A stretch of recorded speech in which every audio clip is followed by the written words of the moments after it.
שכולם דיברו על לפני האסון, אתה יכול לבדוק אחרי זה בגוגל, והג'יהאד האסלאמי, ונטפל כך ונטפל אחרת, ואני התראיינתי בכמה מקומות ואמרתי, תמיד הולכים לראש, התכוונתי ואמרתי, זה ראש לחמאס בעזה ולהיכנס כניסה קרקעית.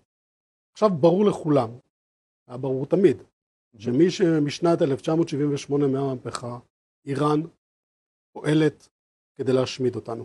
וכרגע היא התחילה במלחמה עם כל הזרועות שלה. כרגע אם אנחנו יוצאים להסדר מול החיזבאללה או מול כל הציר הרשע הזה, לאיזה הסדר כלשהו, שאנחנו בעמדה הכי נמוכה שיש לנו מבחינת ההרתעה, אני אומר לך, כמי שמקשיב לתקשורת ערבית, אנחנו בעמדה הכי נמוכה שלנו מבחינת ההרתעה שיש לנו, הם בטוחים שאוטוטו אנחנו מתמודדים.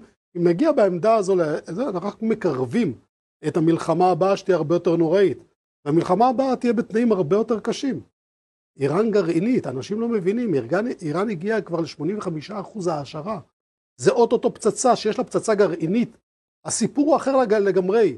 האם מישהו בר דעת חושב שהמנוולים האלה לא יפעילו פצצה גרעינית? זה הרי אנשים, זה לא אני ואתה. הם נראים אולי דומים, רגליים, ידיים וזה, זה אנשים שחושבים אחרת, זה חלאות המין האנושי שלא יעשו להפעיל. עובדה תראה מה הם עושים.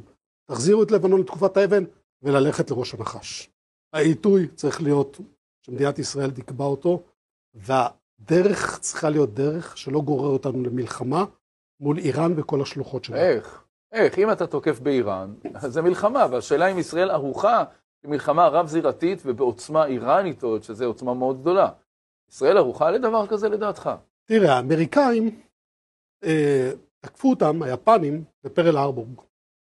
2,500 חיילים ואזרחים נהרגו שם, ואז היא הכריזה מיד מלחמה מול יפן, ועשו מלחמה, ואז הם הבינו שמול השליט ההזוי שהיה שם, ומול העם המטורף, הם נכנסים בדיוק לדבר כזה, למלחמת התשה עם המון קורבנות, ואז כדי לעצור את הדבר הנוראי הזה, הם הפעילו כלי, שלפי טענות יש לו במשחק, כלי אחד שהוא נותן מכה אחת, ומפסיק. הם נתנו איזה מכה אחת ליפנים, ובאותו יום, או יום למחרת כבר, הם הרימו דגל לבן ונכנעו, והמצב של העולם השתנה להרבה מאוד שנים.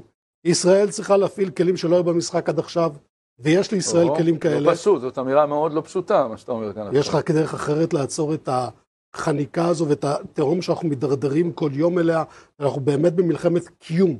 אתה רוצה לא להיות פה?